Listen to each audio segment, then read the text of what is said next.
Jay sa TV5.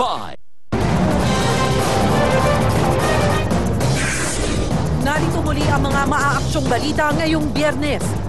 Exclusive, anak ni Sally Ordinario nanawagan sa recruiter ng nabitay na ina na makonsensya na at tigilan ang pambibiktima. Sana po huwag niya na yung isipin yung sarili niya. Kasi po marami pong taong nadadamay dahil po sa kanya. Abangan, ilang Pinoy na nasa death row sa abroad, ikinwento kung paano sila nakaligtas sa bitay. Vice President Jejomar Binay, inovertaken si Pinoy sa bagong survey ng SWS. Taal Volcano, off-limits matapos ang pinakabagong pag-aalboroto at pagyanig. Sa aksyon abroad, ang heavyweight na 3-year-old na bata sa China mas mabigat pa sa isang sako ng bigas.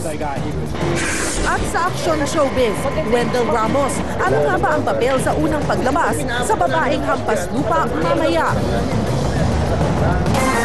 Sa mga magulang, makabubuting bantayan po ninyo ang mga anak sa paggamit ng internet, lalo na yung mga tinatawag na social networking sites. Dumarami na ang nabibiktima ng iba't ibang krimen dahil dito.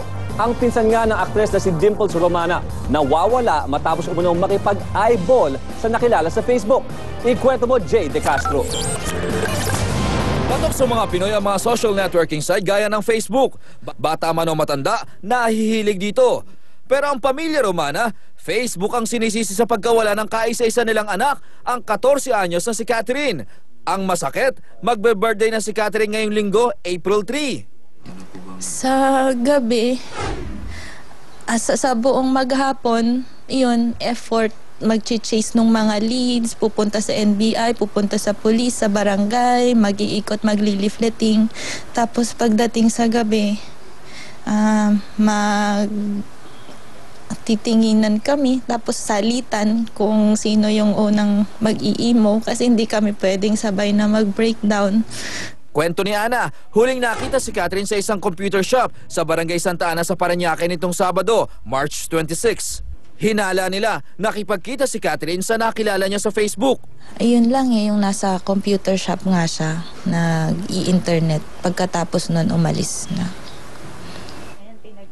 Sa bawat araw na lumilipas, lalo raw silang nangangamba para sa kaligtasan ng anak. Sa isip ko, personally, syempre nandun yung takot, magkahalong takot, kaba. Naiisip rin namin kung ano yung worst na pwedeng mangyari sa kanya. Sa datos ng PNP, halos 30 na ang naitalang kaso ng mga nabibiktima umano ng social networking sites mula lang nitong Enero. Kabilang dito yung mga nagogoyo ng scam at nakukuhanan ng pera, extortion o paninikil at mga stalker. Kaya payo nila sa publiko, lalo na sa mga magulang, bantayang mabuti ang inyong mga anak.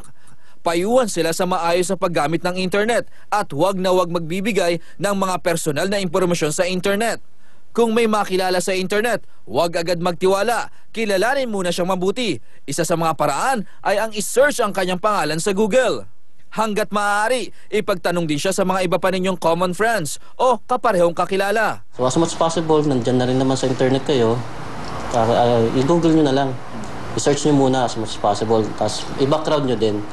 Kasi baka mayroon na information na given beforehand, hindi lang nila nalalaman and mabiktima pa rin sila.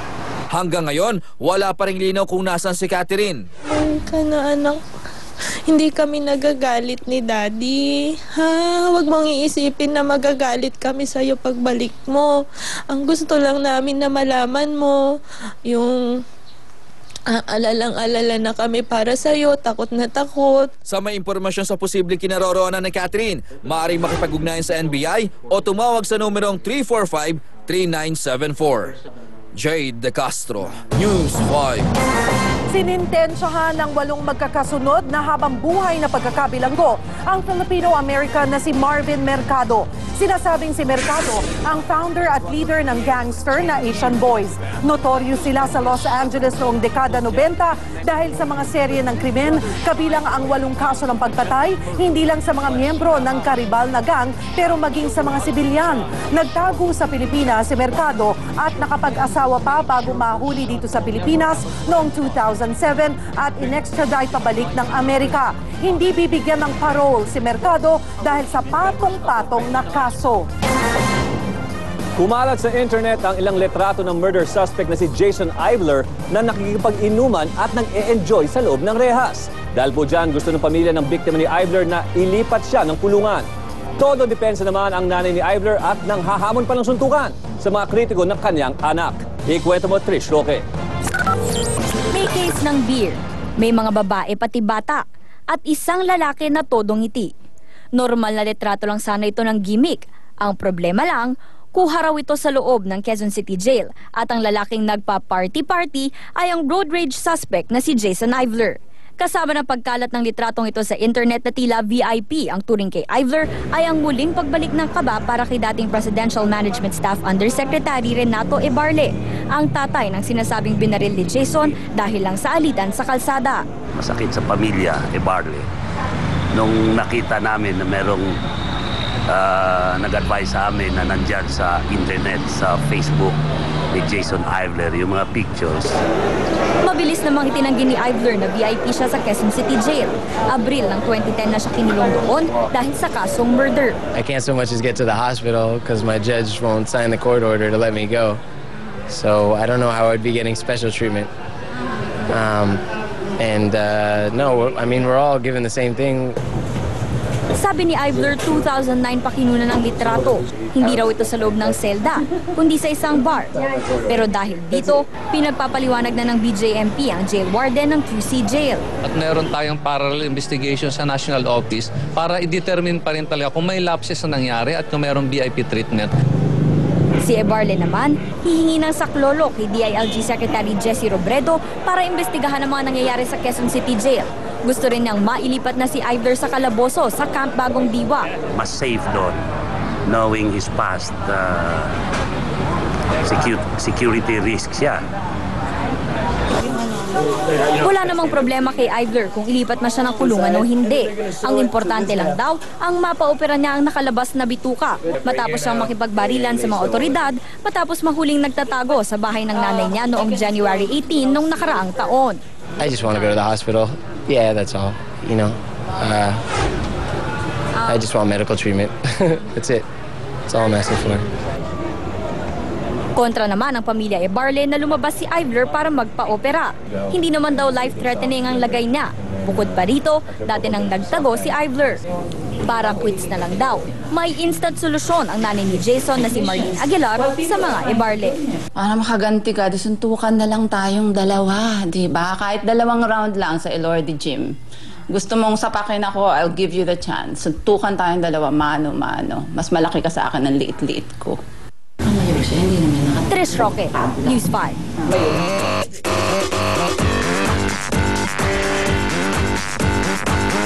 Showbiz action tayo. Kahit di madalas makita sa telebisyon, blooming na blooming pa rin ang beauty ni Bea Alonzo. Sino naman kaya ang nagpapaganda sa kanya? At matapos manalo bilang Ultimate Celebrity Talentado, Shara Soto, pagtuturo naman ngayon ng pole dancing ang kinakarir. Laila Chicadora, ikwento mo. Look, number 1. Pinanindigan na ni Ultimate Celebrity Talentado Shara Soto ang kanyang pagpo-pole dancing. Bukod sa pagpo-perform, nagtuturo na rin siya nito. Ang dami ko ng students, tapos very soon magpapa-certify na ako para certified instructor na ako. Ayan. Busy rin si Shara ngayon sa isang indie movie, kaya laking pasasalamat ni Shara sa lahat ng blessings. Sa katunayan, ang lucky charm niya... I think my husband talaga is may lucky charm. Kasi ever since naging asawa ko siya, bigla akong nagpo-pole, biglang parang ang daming dumadating sa akin, bigla akong may mga musical, diba? So, I think it's my husband's love that beautifies me in my soul. Showbiz look, number 2. Sexy at blooming ang beauty ni Bea Alonzo ngayon, pero agad dininay ng aktres na ang napapabalita niyang boyfriend na si Zanjo Marudo ang dahilan ng kanyang pagiging hot. Siguro yung drive na rin, every morning when I wake up, I know that ang dami kong magagandang gagawin sa buhay ko. ko, alam ko na planado yung buhay ko, and siguro yung people around me. Abala ngayon si Bea sa isang movie kasama sina Pokwang, Vic Soto at Joey De Leon. Pressured man sa mga kasama, ayaw munang isipin ni Bea ang kikitain ng pelikula sa takilya kahit pa pang box office ang level nila ni Bossing Vic. Siyempre jackpot yun, pero I try not to pressure myself tungkol dyan. Ngayon, enjoy ko lang kung anong meron ako.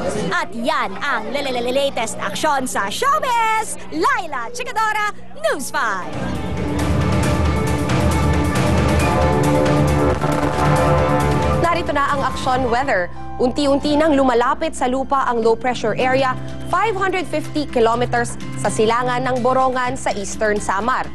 Ramdam na ang ulang dala nito sa silangang bahagi ng Visayas at sa hilagang parte ng Mindanao. Asahang magpapatuloy ang ganitong sama ng panahon hanggang weekend. Kaya sa mga kapatid nating nagbabalak pumunta sa Samar o Leyte, isip na ng mga activities na maaari niyong pagkaabalahan indoor para hindi masayang ang araw ng bakasyon. Dito naman sa Luzon, masarap mag-road trip over the weekend. Bukod sa magpapakita si Haring Araw, banayad hanggang sa katamtaman ang magiging ihip ng hangin. Pero kung sa Tagaytay ang balak nyo, nako, mag-ingat lang kayo mga kapatid. Itinaas na kasi ang Alert Level 1 sa paligid ng Bulkang Taal. Wala namang banta ng pagsabog pero nakita kasi ng mga eksperto na tumaas ang level ng carbon dioxide sa bunganga ng bulkan. Kaya pinagbabawal muna ang pag-akyat sa crater ng Taal dahil nakakahilo raw ang ma-expose sa sobrang carbon dioxide. At yan muna ang lagay ng panahon sa oras na ito. Kwento ng mga OFW na nakaligtas sa bitay sa ibang bansa, abangan. Vice President Jejomar Binay naungusan na naman si Pinoy sa survey. Ang tunay na abusado, walang lusot. Inang nagrereklamo ng pang-aabuso.